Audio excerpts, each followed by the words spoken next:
Good morning. Welcome to Thursday edition of your Breakfast from Leadership Television inside Nigeria. Sorry, we are going to program a bit behind schedule. We're experiencing some glitches. My name is Winifred Gobo, your host of the program. On this first segment of the show, we have an array of newspapers where we review some front headline stories, starting with Nigeria's most influential newspaper, Leadership.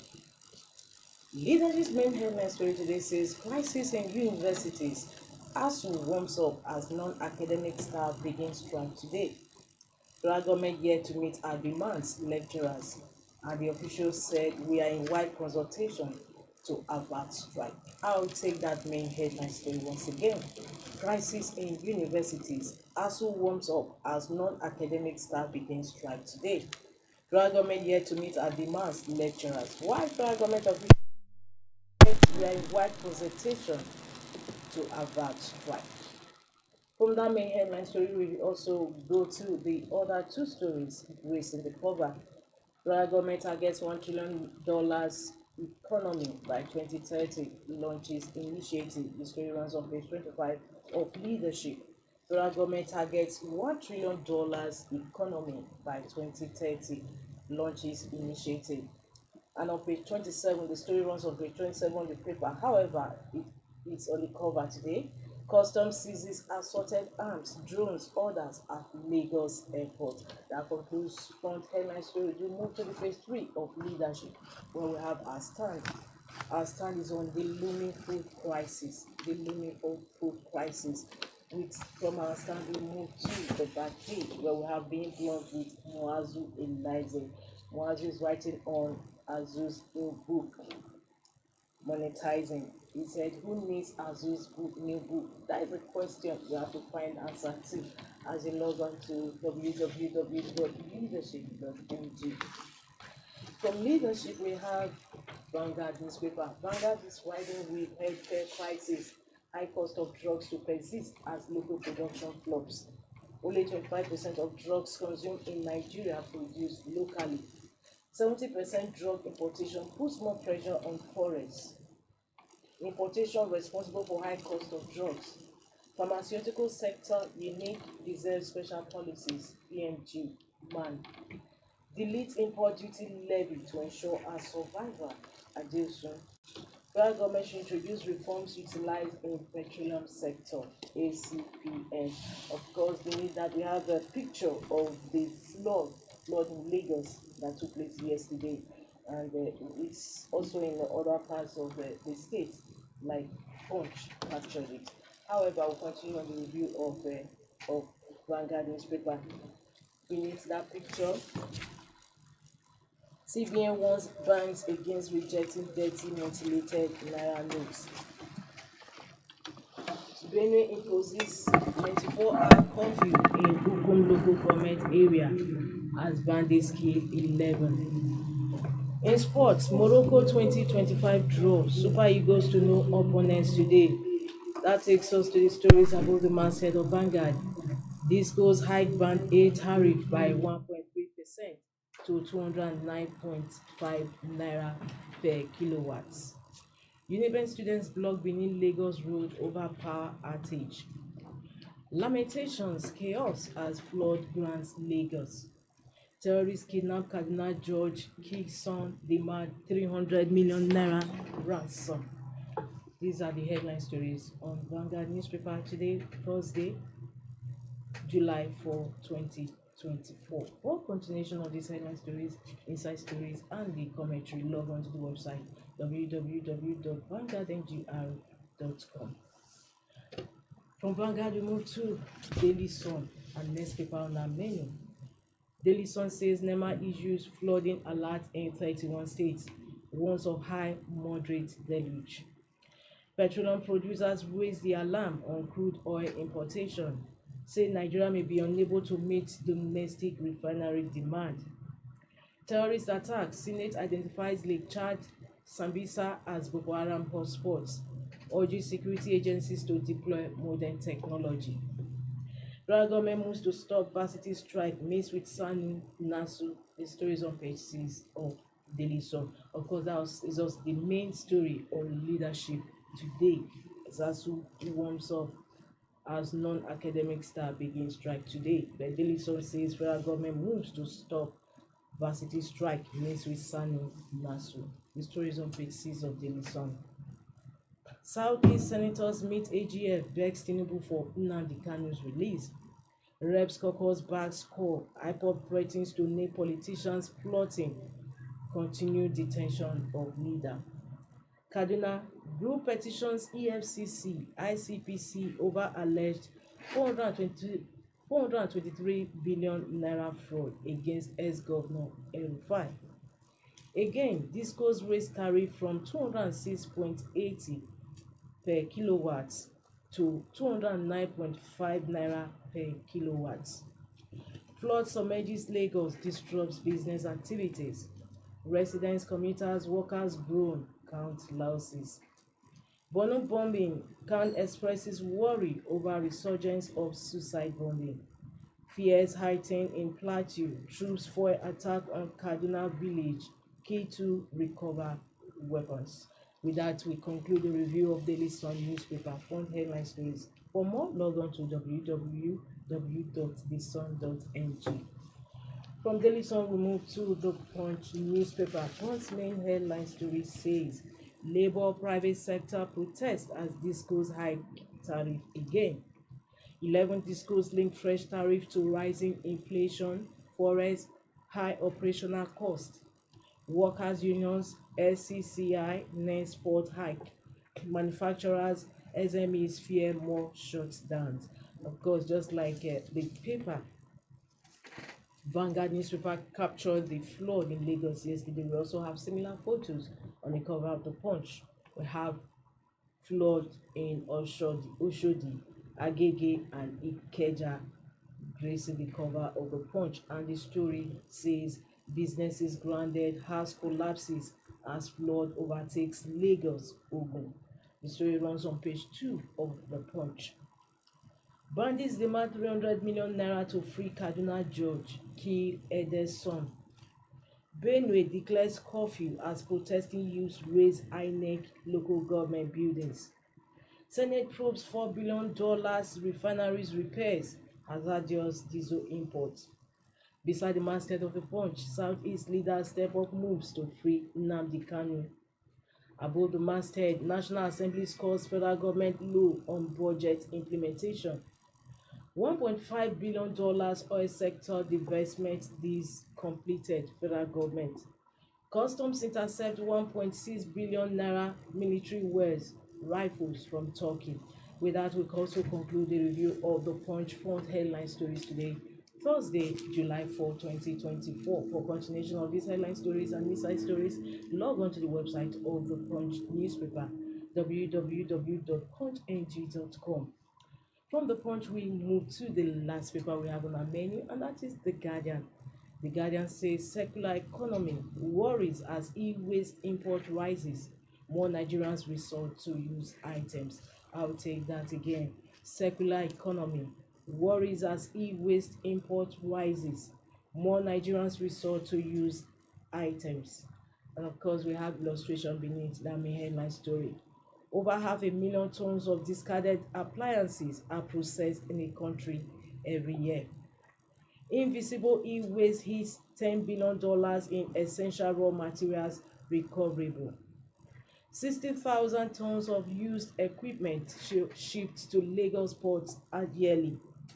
Experts allege weak inspection, seek enforcement of Basel Convention.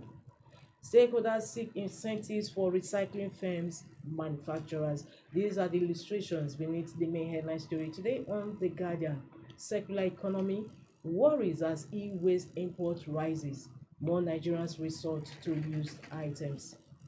Beside that, NEC raises tariff for Band A by 1.3% amid calls for reduction. Senate rejects motion to probe security funds used for yachts orders. Minimum wage, NLC fumes at governor's move to hijack negotiations is on news page 10 of The Guardian. Minimum wage, NLC fumes at governor's move to hijack negotiations. And again, customs intercepts 1.6 billion naira worth rifles, military fatigues from Turkey. I didn't discuss Kano's release, Obasanjo says, is on news page 29 of The Guardian. Rising import forest rate spikes duty charges by 200,000 naira in 24 hours. School pupils swept away, commuters stranded, properties submerged in Lagos, Ogun, downpour.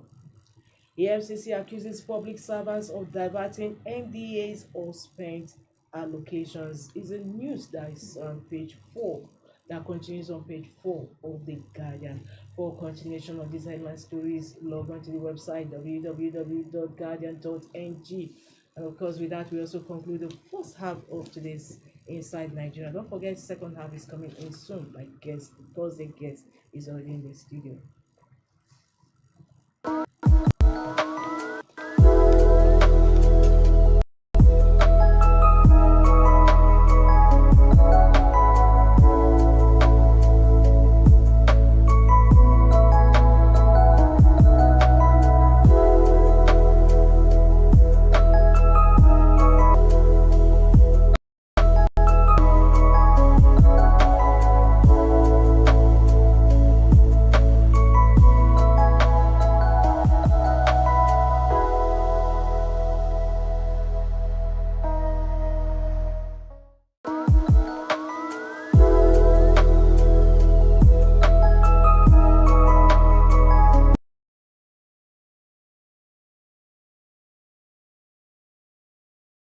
Program Breakfast Show, where we discuss four headline stories, some current news, and trendy issues on the program.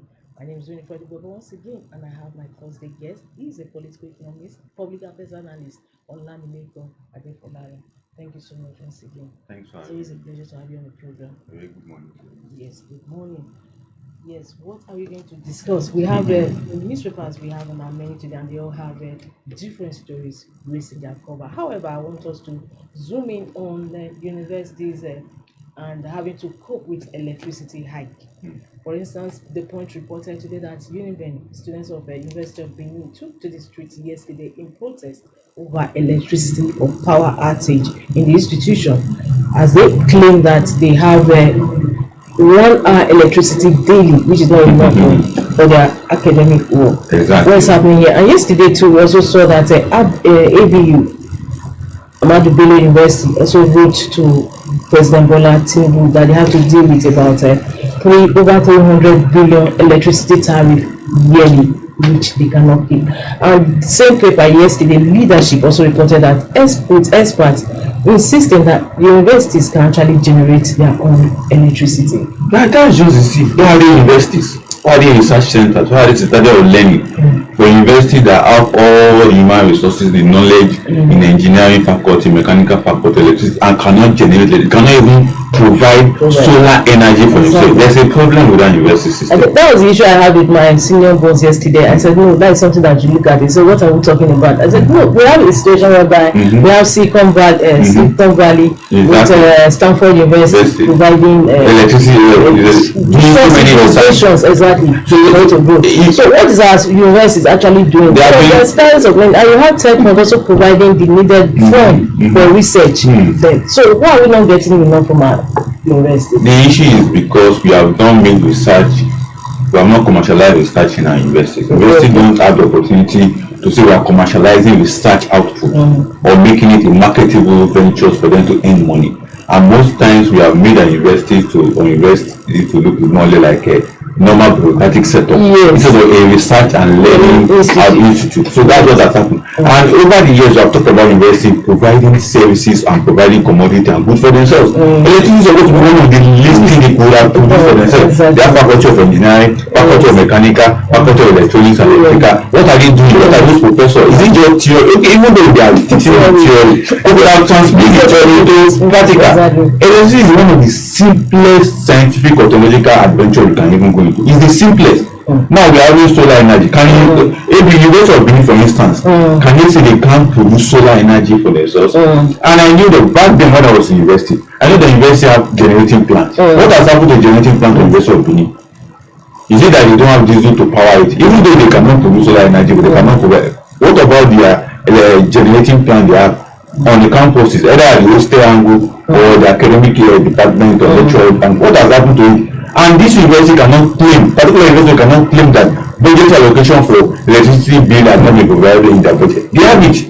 But maybe because of mismanagement, because of lackadaisical attitude of some vice chancellor that okay, this doesn't matter, we can also shortchange the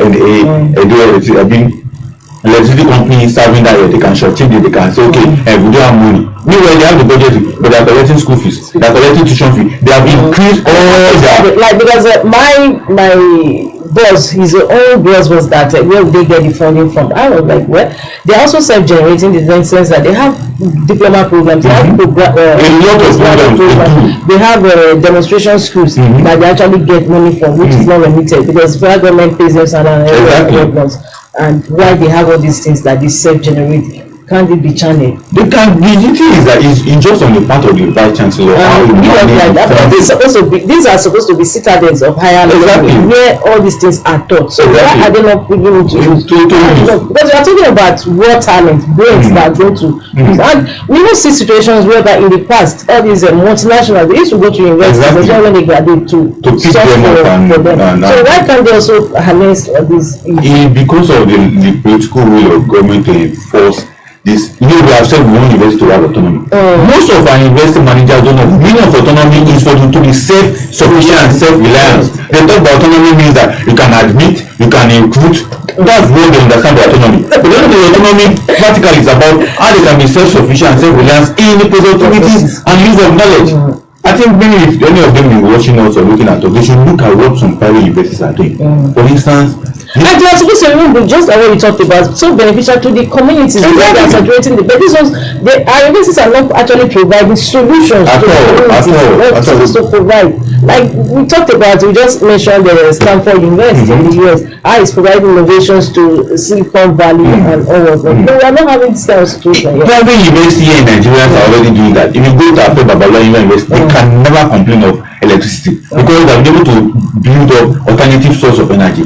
Go to what's the name of this Living Faith University in Kenaland. They have done the same thing. Brigham University in Nasarawa, you can't hear them complain about electricity because yes, they have been able to find alternative source. They don't even rely on ADCL. They have created alternative electricity source for themselves. Whereby although they may be rationally be used, if you go to the school like early morning like this, they may have light. Late in the afternoon, maybe from 1, 2, 3, they will off their light. They will off their whatever. Then late in the evening from 6 p.m. to 12, they don't complain. So why will our government university? We not having federal universities, and these are old universities. Exactly. They have like Uniben, like ABU, like even like UI. They are all complaining. The issue boils down to the managers of those universities. Okay, let's say federal government is giving them all the money. If like give them 1 trillion, these guys will still complain about this kind of thing. Now the person managing the university, vice chancellor, what kind of persons, what kind of skills, managerial skill does it bring to bear when you become a vice chancellor? Some of them they are politicized those positions. That's why I say vice chancellor wants to remain in office forever until the federal government have to issue a memo that all vice chancellors that they are taking as should leave. So then even if they say until the day that particularly the one that left was in University of Abuja, they say until that 31st of June, that's when he's going to leave. So they have turned that office to an opportunity whereby just like the governors turned their office to the opportunity whereby they are just using it to satisfy their own caprices and you understand. So that's why university also have become whereby university supposed to serve as a state of learning whereby you can have innovative ideas of genuine technology coming out and they are not there. So for me, electricity is the least of any technology you can ever produce. It's the simplest of all. You even have hospitals because most of these are institutions, health institutions. They also have teaching hospitals. They also extend it to hospitals. The teaching hospitals are separated from them. You know that there is an head for university teaching hospital. The vice chancellor doesn't control the teaching hospital.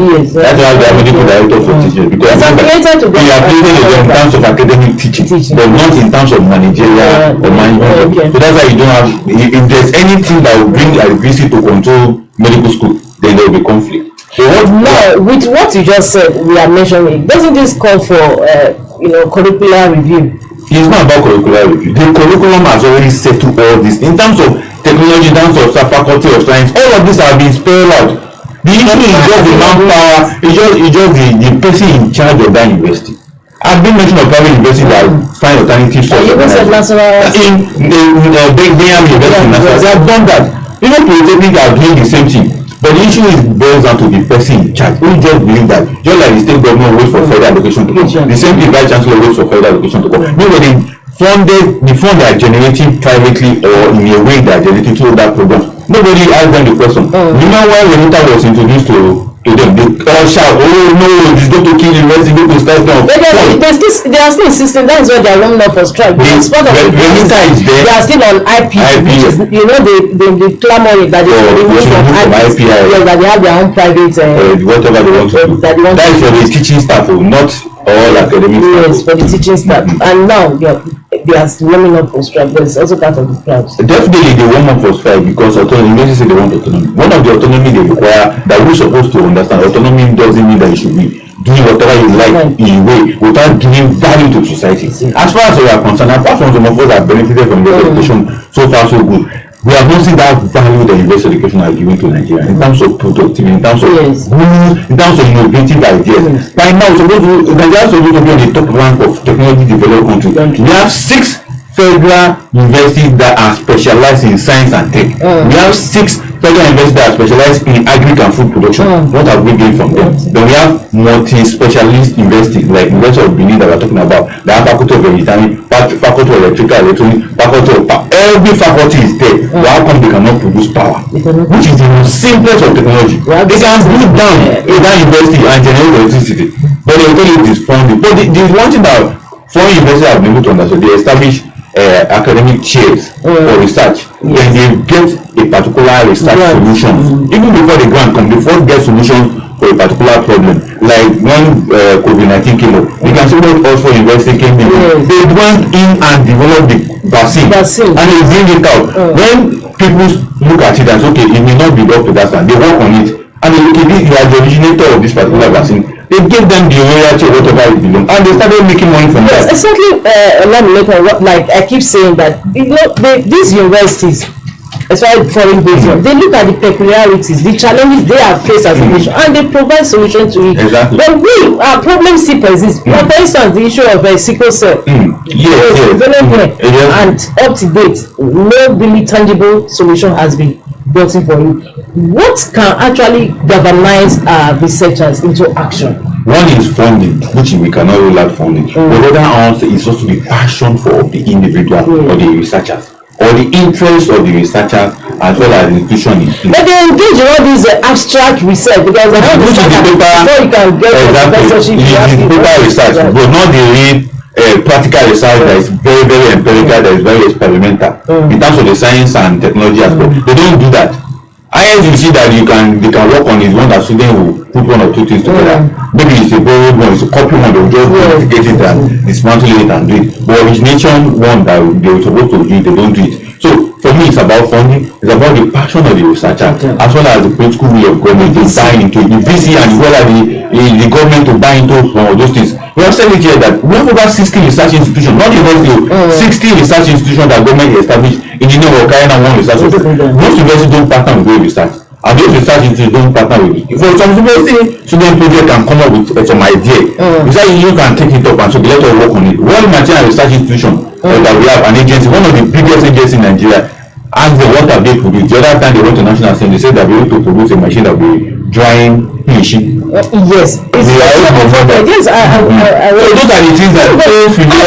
that the copy and just paste and put on. I know all my MDAs is Nigeria is a peculiar situation because we have a situation where even the Ministry of Works Housing, like even the Minister of Works, alleged to alluded to one time like that when he was berating the shoddy work being done. Like, you are Nigerian. Nigeria is a place that you have engineers in a place, and the MDA they still go and employ consultant engineers to come and carry out. What is the purpose of that engineer being there? Because of the I used to that boils down to the way our civil service was structured. It has made it so the two sided they only bring them in to come and do paperwork. But the real work they don't do it. They don't do it. That's why the East West Road was because thing with NNPC. You see NNPC, they will don't go to site where they have partnership with all these yes, venture. They will still be the one to just go. They come and give them the feedback. And the paperwork they'll be looking at. It's very sad. You know the way our public service and civil service structure, that's what caused the challenge. And over the years, instead of us to review the way the civil service structure and put it more in a way that can be more active and more empirical and solution to drive our nation, we have different challenges. The political will is there. Then the unionism is also part of the problem. By the time they want to carry out a particular robust reform in the civil service, you see this union standing up against it. Like the IPIS that ASUU is signing up with it. What is wrong with IPIS? There's nothing wrong with it. It's just that because we are saying investors to be autonomous. And because they are is part and parcel of them, is what they are interested in. They actually is actually an app that they develop themselves. What is IPIS just an app? No, they said they develop it themselves because they are is their own for their own welfare, and they are insisting that the federal government should use it because it benefits them. We are talking about innovation. And what is it all about? Because if their own now accommodates, if a lecturer is a professor go on sabbatical at one university, we continue to collect half salary here and we continue to collect another salary here. Meanwhile, the IPIS will cut you off from those excesses. So we don't want that to continue. And that's why they went and developed their own. And the government have accepted their own way or the other. It's just that the leftover of some of their members that some of the IPIS, they say they want them to go. But one thing people need to understand it, because now I'm also in the academic world, but we have to be very critical about certain things. Autonomy for the university doesn't mean university should just be doing things the way they want without a value driven to solution for the society. Because what we have is an autonomy from the university, but there is no value attached to it.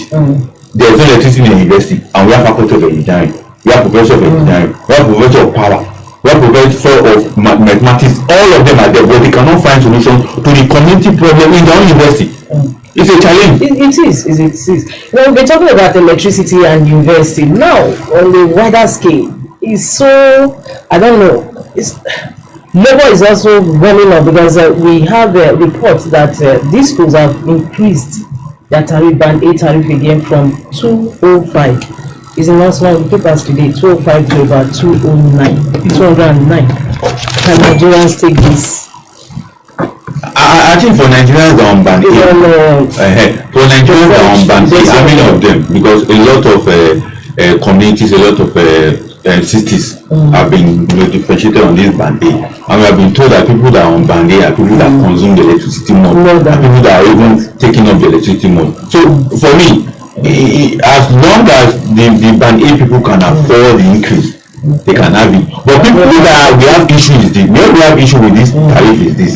Where people are not even seeing the electricity at all. We are now increasing the tariff. That's where we have issue. Even if you ask labor now that the over 200% they talk about, they will tell you that the issue is not about the tariff in terms of the board. The issue is that they are not seeing the light in the other bands that people are put on. Band B, band C, band D, and band 0. They are not seeing electricity, but just unilaterally jack up the price.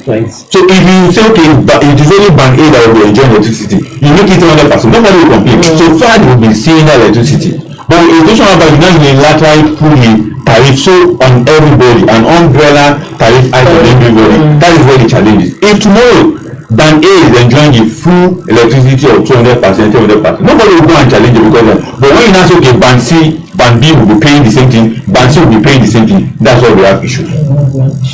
All right, thank you so much. So another trending story is a flood in Lagos, Ogun State, while NEMA issues flood alert in 31 states, and the rains just started maybe 3 days now. 4 Exactly. days, and we're already experiencing flood. So I want us to look at, can you talk more, what impact are we going to have on other sectors? Because leadership's editorial today says looming food crisis, the looming food crisis. You know, it's also part of the challenges that we'll be having because it's going to affect farms, it's going to affect logistics, the transportation of some farm products from the farm station or farm settlement to the city centers. Like the one in Lagos, it has been at one that Lagos, which is one of the cities underwater in Nigeria, will experience flood. But I know Lagos government have been doing a lot in terms of the canal channeling in Lagos. But we also know that the attitude of the Lagosians is also considering some of the challenges. Yes. They block their drainage with dirt, with waste, and the rest of them. They build on channel roads and the rest of them. So these are the issues. And if you look at the areas that this flood came in, there are areas that are majorly channel area, like Agege, like Ikeja and the rest of them. There are areas that they are not even prone to rivers, but because of the channel and canal that's in that particular area, like Oshodi also was flooded because of the Ikeja to make also. So because of that, and again, the drainage system has also been abused. Yes. You know, most times when we see underground, they have underground drainage in Ikeja. They have been in Yanapaja because I won't stay in Yanapaja. In Yanapaja, drainage is like a 3-step. There's 1, 2, 3 to facilitate movement of the water and allow it to flow very well. But I know that most times people dump the waste into those drainage system, and that would have caused some of this. But is there no end in sight to this flooding? Because year in, year out, we keep having NEMA issuing a flood alert to state government, and the same eventuality or calamity we see before these days. It will continue because it's also part of climate change condition which we normally relate to because of. But what happens to the dam we're supposed to construct? That means are the northern part of the country where we expect dam to come forward. We are still hoping that the one they're supposed to build in Adamawa to be able to facilitate when water comes from the Cameroon end, it can absorb that water. Last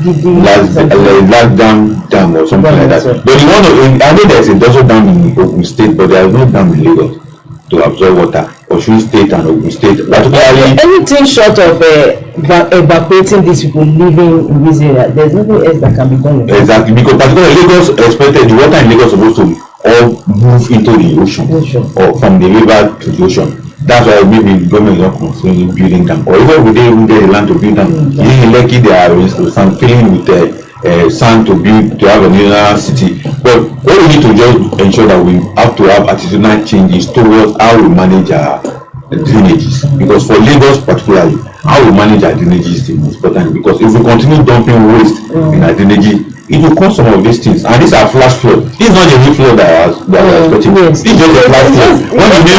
When the main flood comes is when the Ogun River Basin Authority opened that river. There's a particular river that normally absorb water coming from up north from the river Niger and the rest of the in Ogun State. If they open that particular river, they have not opened it yet because water level has not. That's why I said that this flood that came now, it didn't affect Lagos Ibadan Expressway. No, it didn't affect it because that is the one that normally flow into the Lagos Ibadan Expressway. Because the moment that river will overflow, it comes to that Lagos Ibadan Expressway. We just hope that the government can take more action in terms of awareness, sensitization, how people can be change attitude toward drainages management in Lagos, another part of the western part of the country. Thank you so much. Now, lastly, on our main today, we want to discuss the main headline story on Vanguard, talking about healthcare crisis, high cost of drugs to persist as local production flops. There have been so many interventions in these production of local drugs since, because I was on the head feed, so I know that even at the time a fund was set aside by Goodluck Ebele Jonathan's administration for pharmacists to access these funds just to help them start up, but nothing much has been done about it. At that time, we also read report that about 5 local pharmacists got certification from the WHO, but not much has been. The issue is that it's just like the mystery that we're experiencing in oil and gas. Was it last year? So we heard that there was a report that even a syringe making company in Calabar even flooded. The issue is that we must be critical about some of these sectors. We're not just going to be okay, government policy is killing some of this business. Recently, President Bola Tinubu signed the executive order. Exactly, to facilitate some trade as well as some investment in area. But the issue is this: there are some government policy that aid some of this business, some government policy that does not aid, and then there are some ingenuity of the businessmen to also ensure that they find quick wins for profit sharing. We have to be very clear. Now, drugs production in Nigeria, we have most of the materials that can be used to produce drugs. We made mention of research, yes, we have, but they are not working their work in terms of what they need to do. Now, some of these are businessmen. Maybe if you permit me to mention him, Orange Drug, Enzyme, and the rest, they are still here producing their drugs. But the issue is that importing drugs is much cheaper than producing here because of some policies of the government that affected production cost, like energy, like cost of transportation, logistics, then some multiple taxation. So these are the things that affect them. But on the other angle is that they have also understood that importing some of these drugs from India, from China is cheaper. They will just put the normal price on it.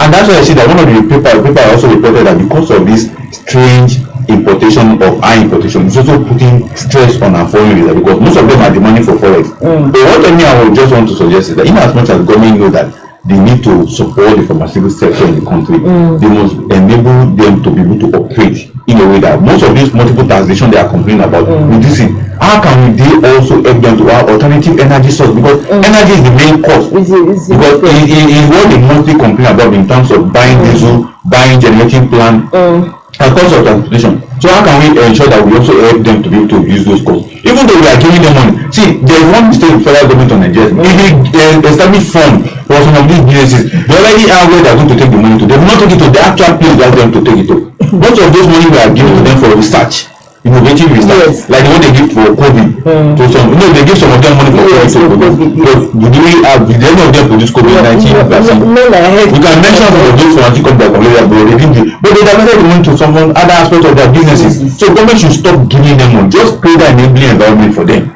How can they have easy access to energy? How can they have means whereby their transportation costs can be reduced in terms of how they transport their goods and way across the country? These are the means to then reduce the multiple taxation on their head, particularly and other tariff that you put. And we must also let people know that there is lesser tariff on importation of medical facilities and equipment. There is zero tariff on it. When you import from just like in the major print media, so you don't pay much on taxes on the production of print media. The same thing is happening in the medical don't know. So we must be able to let people know that even though government policy is killing or affecting the business, there are some government policies that are also helping them. But the issue that these are businessmen who want to make quick wins and find easy access to make quick profit. Importing drugs from India is cheaper. Importing drugs from China is cheaper. Though they don't go to Germany, they don't go to Europe because it's more expensive. So they go to Malaysia, all those Asian countries to go and import these drugs, and they sell it to us at the same price they could also sell the one they bring from US or Canada or wherever. So we just need to also encourage them to be more patriotic in this line of the sector in the economy. Thank you so much. It's always a pleasure to have you on the program. Thank you. Well, viewers, this is where we end today's Thursday edition of Inside Nigeria, your breakfast show on Leadership Television. I've had the pleasure of having company with me today, Thursday, a public affairs analyst, a political economist, Olamide Konde. Thank you so much once again. I look forward to having you same time, same station on the program. So, viewers, until we come your way again, same time, same station for a fresh edition of the program. Here's wishing you a beautiful day. My name is Winifred Ugbo. Stay tuned for news on the hour on this station. Thank you for watching. For sponsorship and advert placements, please contact 080-3688-6158. Last Word Leadership Podcast Studio.